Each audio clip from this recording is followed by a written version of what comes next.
Hi everybody, welcome back to Am's Untitled Podcast. I'm Am. If you don't know me, I recently started a podcast and my episode one is up. It went up a week yesterday, or a week today, I believe, on the 20th of this month.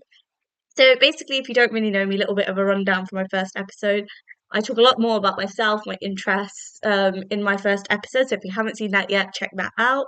But if anybody's tuning in and they've already heard what I'm going to say, you might have heard in the last episode I was talking about the fact that I was rereading the Percy Jackson series.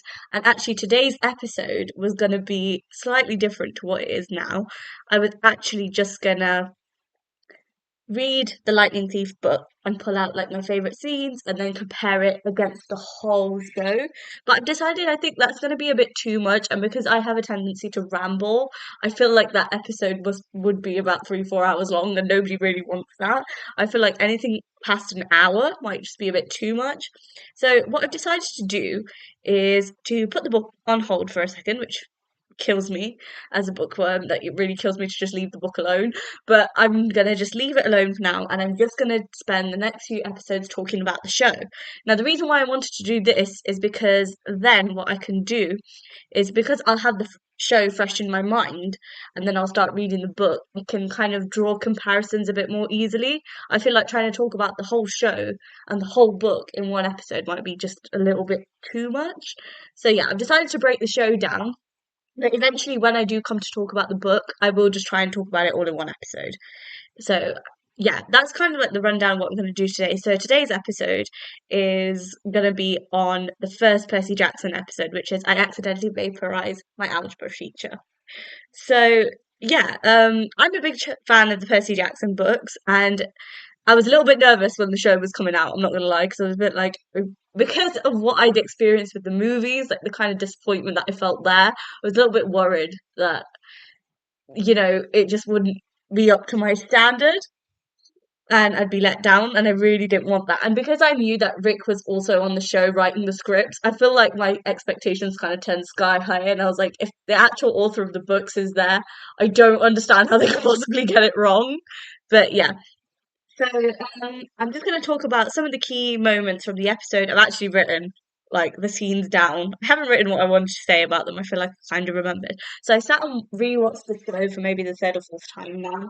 I just watched episode one. I didn't go past episode one just because like I feel like there's no point in me watching every single episode if I'm just going to talk about one at a time. So what you'll notice about the first episode, it opens with a narration. Now, as you guys probably know, the books are written from Percy's perspective. So I was kind of happy that they had a narration because it was like a good introduction, and it really gave me like a feeling of like the book. Like I almost felt like it was the walking, talking book, which I guess is what a show is supposed to be. It's supposed to take the good parts and add bits and things like that. So yeah, I really enjoyed like having that narration there and just hearing how Percy feels at the beginning of the season in comparison to how he's going to feel in the last episode. So yeah, I really enjoyed that, and I am going to give you just a little spoiler disclaimer that I'm going to be spoiling a lot of this. So if you haven't seen it yet, please just stop listening because I'm going to talk about spoilers. I'm going to talk about spoilers from the books as well. So if you haven't read the books yet, I don't think I'm the right person that you should be listening to, because I'm going to be talking about the books or whatever I can remember about the books. So yeah, just a little spoiler disclaimer out there. Now I can talk about the spoilers because I feel like I've put my thing out there. So if you're still listening and it gets spoiled, it's kind of your own choice to carry on listening to me. Basically, I'm trying to take the guilt off me because I spoiled a lot in my first podcast as well. So yeah. Anyway, one of like the most clever things from that episode is there's a shot of young Percy who's played by, is it Asriel? I don't know. I don't know if that's how you say his name. I really don't want to butcher his name. He's a brilliant actor. He's so cute. And there's a scene where he's at the top of the school building and he sees a black Pegasus. Now, for me, alarm bells started ringing in my head because to me, it was a blackjack reference. And if anybody doesn't know who Blackjack is from the books, Blackjack is one of Percy's noblest companions. He stands through him. I think it's in Titan's Curse where he meets him for the first time. I'm not sure. Again, I need to go back and reread the books, but I'm pretty sure it's from Titan's Curse. And yeah, he's basically with Percy right up until the end of book 5. Now, I've read Chalice of the Gods and I can't remember if he's in there or not. This is why I need to reread the books, guys. Like, my brain is just full of so much different information from the books. But yeah, so Blackjack, little hint towards Blackjack there. Young Percy seeing him, and I thought that was pretty cool. And then another, like, as Percy's growing up, I think maybe he's in 3rd grade, he sees a mechanical bull. Now, I believe that is a hint. I think it's in the Sea of Monsters book, where a mechanical bull comes to try and attack Camp Half-Blood, right? So yeah, I kind of got that little reference as well. Again, these references, like, I could just be pulling. Maybe the show's not intending to do this. Maybe I'm just overthinking it. But this is kind of like what I was thinking about as I was watching the episode. So yeah, that's in the first major scenes of the book with young Percy. And then what I love is the transition from Percy being so young to when he meets Grover and the start of their friendship. And I just love, like, the shots and them just playing Greek cards and things. Like, it's just a very, very normal friendship, and I really like that. And there's a heart and a soul to Grover that I absolutely love. Like, I literally keep saying, like, he is the heart of the story, and he is so adorable. And Aryan Samadre, who plays him, is just amazing. Like, his portrayal of that character is just I don't know, he just feels like he just stepped right out the books. Like, I really get that feeling with him. So yeah, I love that they show Percy's and Grover's friendship, like, kind of what is similar about them, what makes them a little bit different, that sort of thing. And then the next scene that I love takes place at the Met. Um, and I think it's a Greek exhibition at the Met. And Mr. Brunner, who, if you guys don't know, I guess if you haven't read the books, I guess you're not gonna know until you watch the show completely. But he's Chiron, right? And he's from Camp Half-Blood, and he obviously knows Grover and Percy, and everything's kind of already set up, but Percy doesn't know that. And he gives this beautiful speech about Greek mythology and stories, heroes, monsters, that sort of thing. And the way Percy is just so attentive and he's listening, and I feel like it was like a little hint that something is gonna happen. And maybe I'm reading too much into it, but that's what it felt like for me. And I love Chiron as a character. I'm gonna refer him to him as Chiron because, like, that's how I know him. But, like, I guess if you've never read the books, you're probably not gonna know who that is just yet. So yeah. And then I love that there's a scene. I think it's quite similar to the movies. I don't like bringing the movies up because I genuinely get upset when I think about movies. But, like, there's a scene where Percy is just basically trying to read off the worksheet that's been given to him, and the letters start moving around, and, like, that whole idea of the ADHD and him. The reason why his brain can't process it is because it's for ancient Greek and etc. So yeah, I really liked that detail. I thought it was very, very clever. Okay, let's move on to something a little bit different. So also, there's a lot of, like, foreshadowing. Now, I don't know again if it's because I've read the books and they're like, well, I wouldn't say they're fresh in my mind because they're obviously not, but it's like this whole idea that everything is pointing towards Percy being a half-blood. Now, if you have never seen or read the books, I guess you're not going to really pick up on those hints straight away. But yeah, there's a lot of, like, connotations as to it being him being a half-blood, which I think is why readers connected with this adaptation of the story, is because there's a lot of little hints and stuff in there for book readers. Now, there's a really amazing flashback scene with young Percy and Sally Jackson, and it is one of my favorite scenes from the show. Now, the reason being is that they're stood in front of Perseus, who is a Greek hero, and it's a statue of him holding Medusa's head. Now, they're just sort of talking about the fact that not everybody that looks like a hero is a hero, and not everybody that looks like a monster is a monster. And I really liked that idea because it's sort of like trying to tell people that don't be fooled by people's appearances. Just because some people look nice and some people look friendly doesn't always mean that they are. And just because someone is quite physically terrifying doesn't necessarily mean that they are a monster. And I really liked that idea.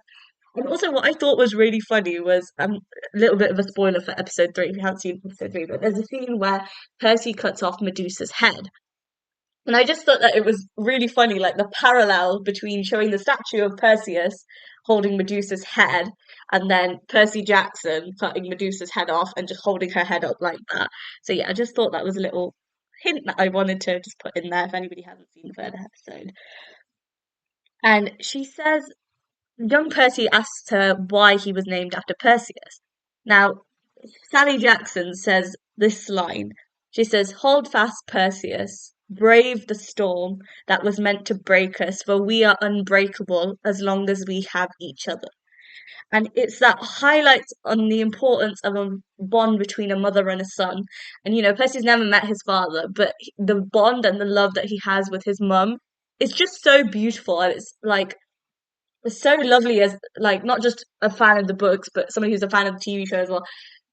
They just have the most beautiful connection. And I don't think that there's any relationship that I've seen that's like theirs, like a mother and son like that.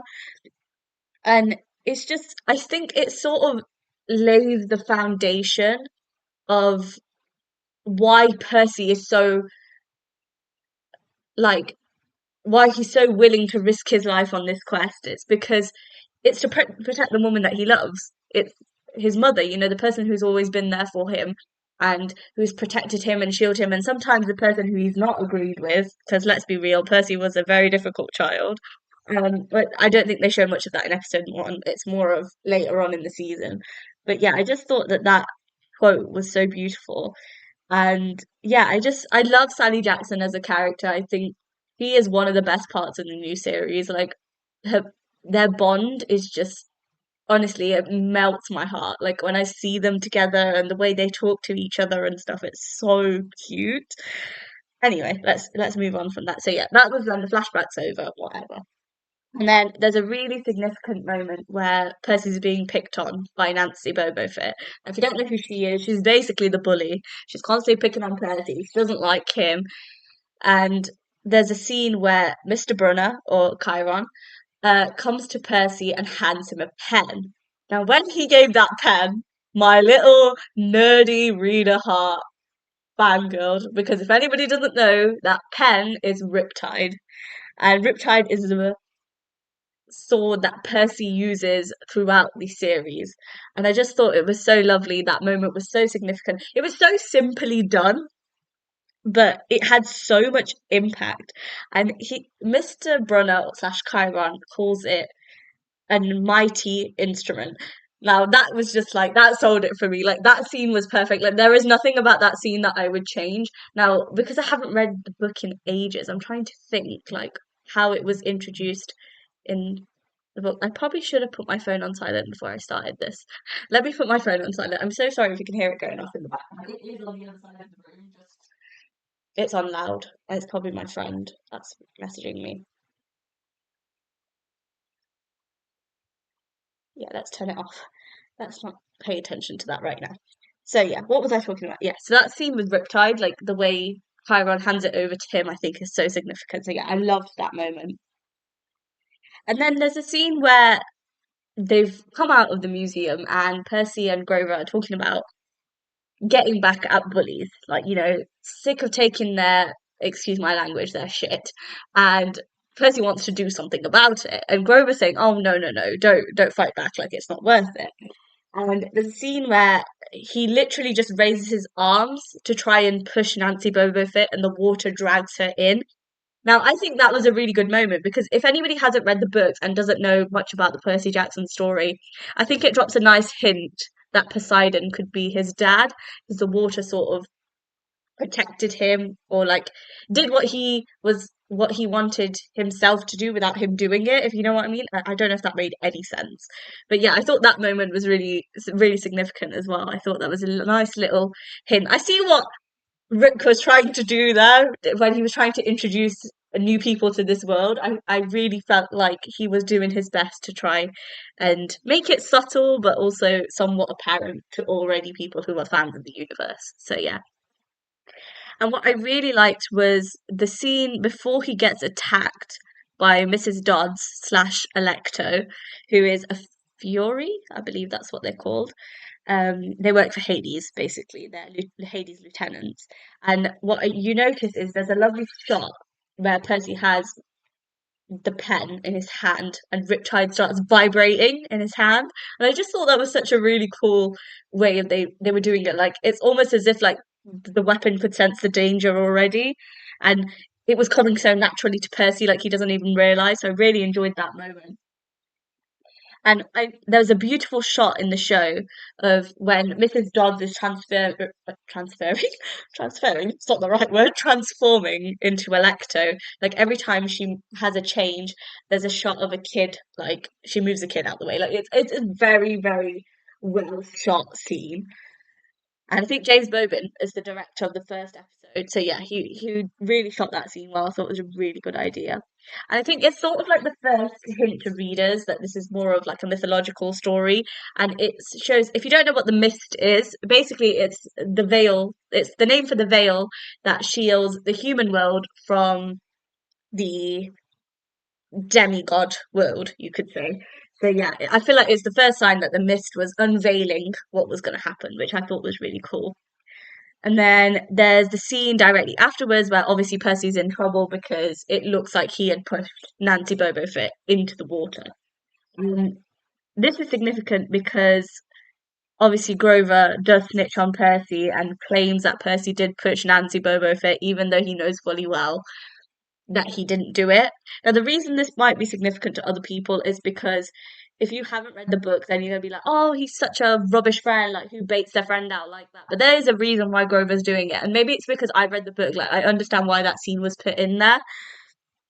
But yeah, it eventually results in Percy being thrown out of school. He's expelled. And I feel like if you're not a book reader, then you're not going to understand why his friends baited him out. But it is revealed sort of later on in the episode why Grover does what he did. Now, there's a scene just before Percy gets picked up from boarding school for when he's going back home. And it's a scene between.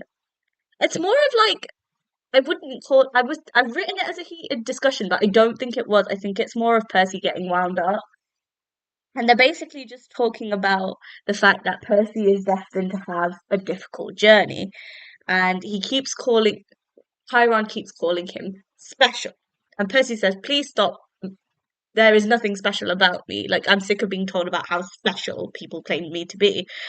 And I think that's sort of like a really nice hint towards the difficulties that he's going to face when he gets to Camp Half Blood because it's not easy for him when he gets there. It doesn't go his way necessarily. So I think that was a really good scene as well. And then when Percy finally reaches home, there's his very irritating stepfather. Now, again, I've read the books and I felt like Disney have kind of toned him down because I always thought he was more of an abusive alcoholic in the books, whereas in the show, I think he is still, well, I don't know if he's an alcoholic, but they had a lot of beer cans and stuff going around him. And he's a little less like abusive towards his mother. So I think they've toned it down just a little bit. Not necessarily sure how I feel about that change, but I understand because obviously it's on a platform where kids can see it. So maybe that's why they've toned it down. But yeah, and it's Gabe is his stepfather, constantly patronizing Percy. But there is a hint of Percy's personality that comes through there, which is Persassy. And if anybody hasn't heard of that, it's basically Percy is one of the sassiest characters you'll ever meet. Like even in the books, like some of the one-liners that he comes out with is unbelievable. And it's like he's always asking about his mum. Like it's like, oh, where's my mom? Where's my mom? Like, oh, you answered my mom's phone, blah blah blah. So he's always like picking up on his mom, and I think it's kind of like subtle hints that are dropped throughout the show that explain the significance of his mom in the story. So yeah, I think that scene was really really clever. Like I love how Rick very subtly put like the oh, where's my mom? Like I just he just wanted to see his mom, which I thought was very very sweet. And then there's a little shot of Sally Jackson sitting out in the rain.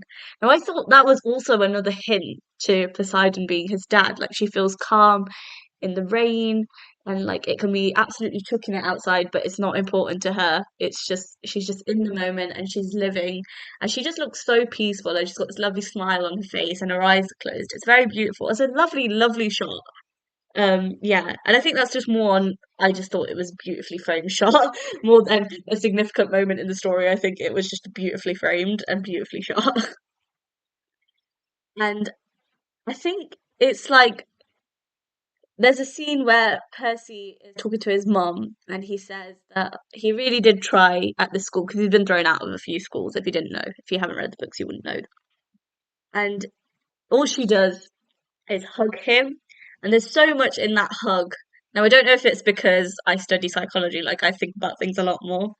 It feels like she knows that his life is about to change and that she can't protect him anymore.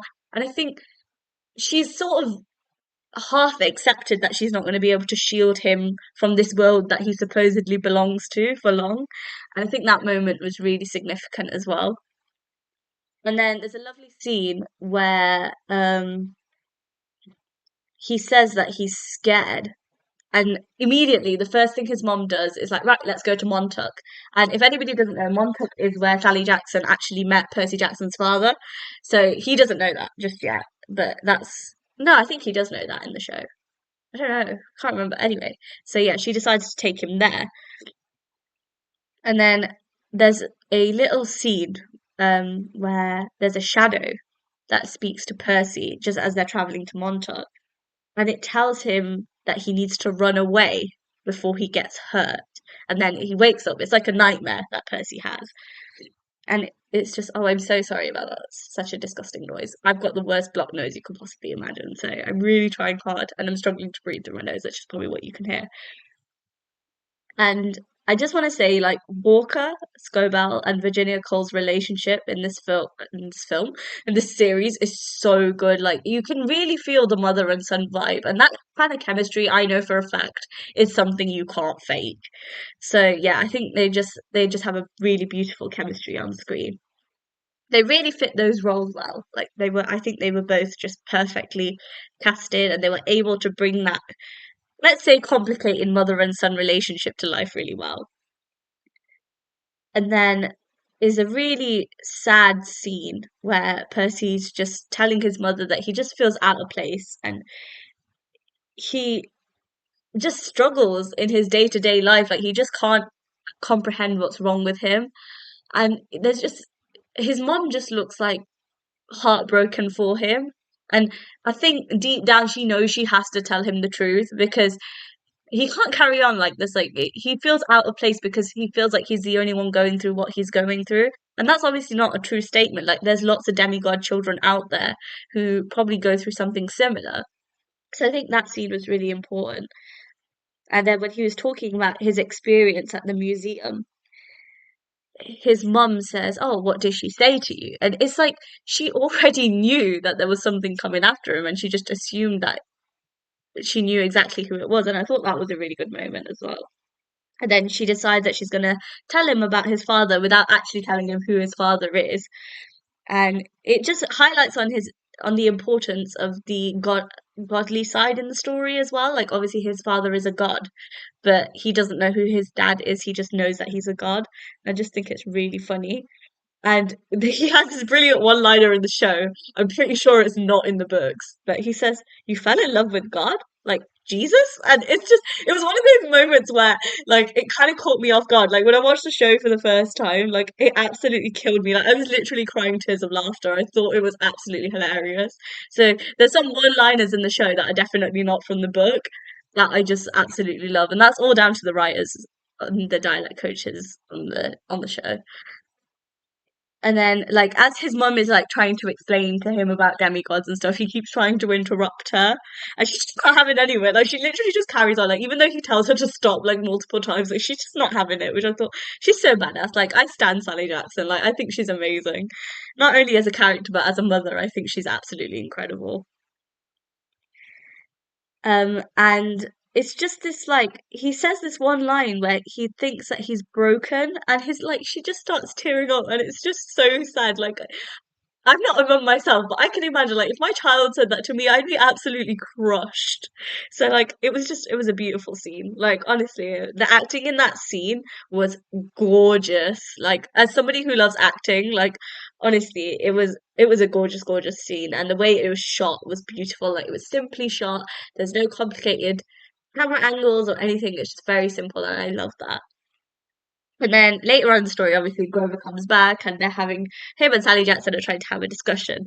And then Percy obviously doesn't understand why he's there. He's had his best friend baiting him out, like why should he see him, blah blah blah. And then he realizes that his friend is a satyr. So if you don't know what a satyr is, it's a half man, half goat. So he's got goat legs. And he just says this one line that's absolutely comedy gold. It was just like, oh, why is there half a goat in your pants? And literally all like Grover responds back with is, oh, you didn't tell him about me. Like his mom failed to mention that his best friend was a satyr. So I think that was really funny. That was a good moment as well. I think because there was such a high tension moment, a few like well, high tension scene beforehand, it was really nice to have that comedic relief. At least for me, like when things get a little bit too heavy, it's nice to have that comedic moment where things just feel a little bit more relaxed. And it's because they are now sat in the car and they're discussing Camp Half-Blood and what's going to happen to Percy, what the myth is, that sort of thing.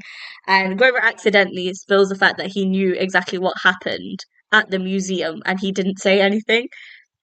Yeah, which I thought was really funny because obviously Percy's just like, oh, what the hell? Like, you knew what happened and you didn't defend me. So, yeah, I thought it was a really funny scene. It was a nice, like, they had that really good, like, friendship banter and those little friendship arguments, which are really, really cute. And then obviously the first big mythical creature that you see after the Fury is the Minotaur. They call it a Minotaur. I swear it used to be called a Minotaur, but they call it a Minotaur now, so I'm going to call it a Minotaur as well. And this scene is actually quite heartbreaking before Percy goes to fight the Minotaur. The last interaction between him and his mum at the boundaries of Count Half-Blood, the first thing that she does is make Grover swear an oath that he will protect her son. Now that is such like a big thing for a satyr to be given an oath to protect somebody. That is such a huge thing. And as a mother, like even though like she knew that she can't do any more, like she literally went above and beyond to protect her son, and I think that's such an incredible thing. And I was getting all emotional, I'm not gonna lie, when I was watching that scene. And there's a little parallel where I talked about a scene where Percy said that he was broken, and his mum literally said before she left, "You are gonna need to be brave now."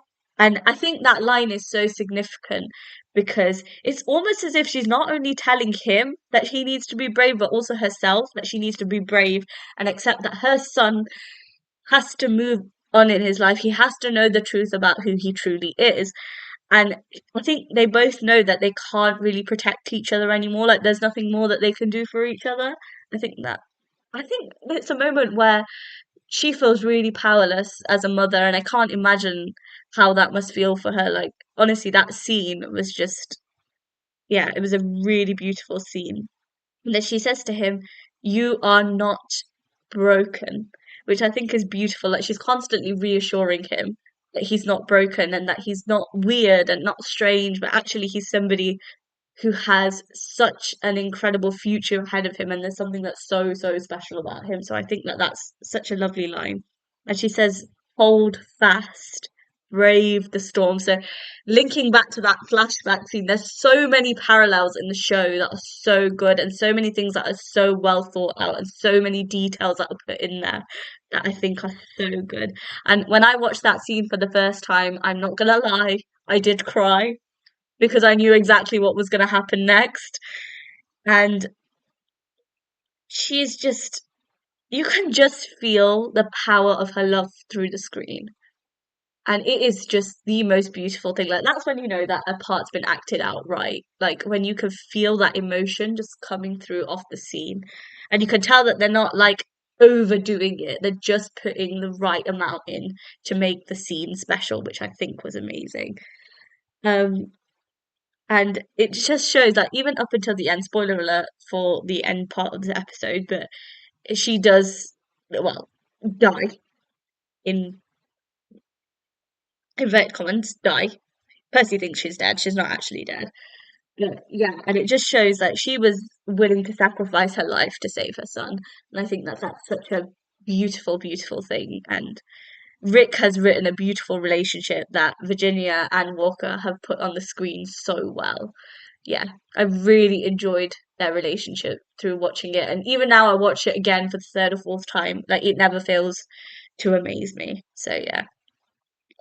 And then the scene where his mum dies, it's all in slow motion. There's no sound, and there's just a shot of Walker, and he's got tears coming out of his eyes. It's heavily raining, and that moment was so beautifully shot, and it's so simple. And Riptide just starts vibrating in his hand, and you just see Percy uncap the pen and the sword come and without hesitation just run towards the Minotaur.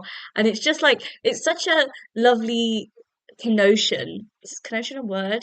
To what he's gonna become.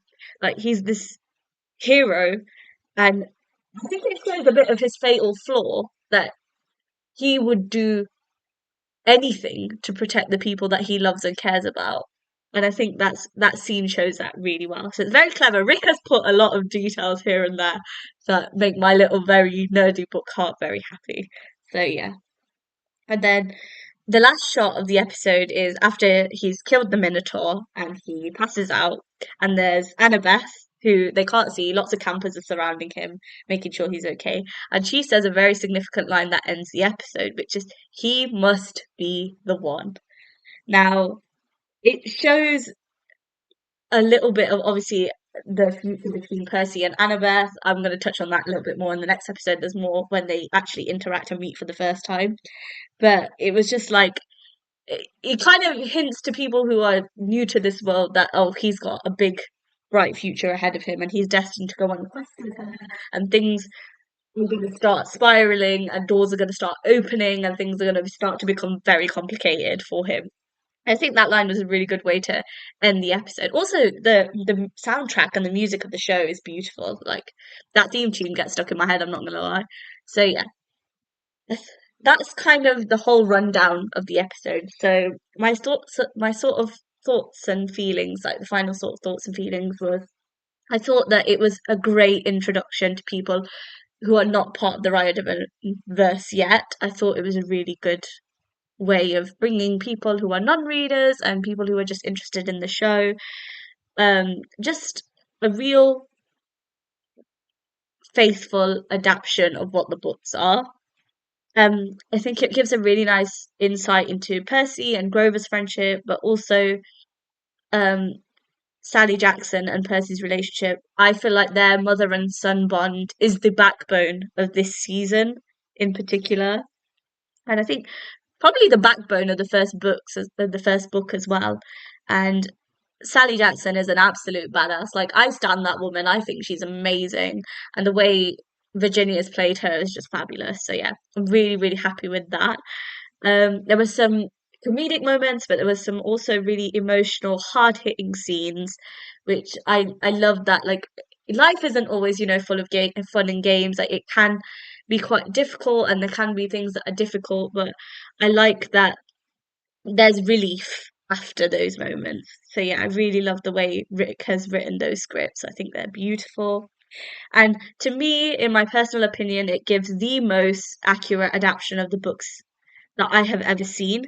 And like I was really happy with just the first episode. And like as I'm going back and rewatching them and then now I'm gonna read the books at the same time, I think I'm going to be really happy by the end because I feel like I was a little bit disappointed with the movies. So I'm kind of happy that Rick has made such a has gotten a chance again to make a beautiful adaptation of these books because they are absolutely amazing. Highly recommend reading them. You will want to binge read them, believe me. I did that in 10 days when I went to reread them again. So yeah, that's all from me on the first episode of the Percy Jackson series. I accidentally vaporized my algebra teacher. That's also the name of the first chapter in the book. So yeah, I thought that was nice and fitting that he's used the book title, the chapter titles as the series episode numbers, which I really liked. So yeah, thank you guys so much for listening in. I will be talking about episode 2 next week. Let me know if you guys have any content recommendations, anything you want to ask me. My Gmail is at Aamsuntitledpodcast. Podcasts. My Instagram is at Aamsuntitledpodcast. Feel free to DM me, email me, whatever works better for you. You can be as anonymous as you like. And yeah, let me know what you think. If anybody has picked up on anything from the first episode that I haven't realised yet, please let me know. I do find it incredibly interesting. And I will probably see you guys at some point next week. See you guys? Speak to you guys at some point next week. But yeah, I'm really happy with the show. And I hope you guys love it as much as I do. And I'll see you guys next week with another episode. Bye for now. Sending all my love, by the way, and hugs to anybody who needs it. Bye.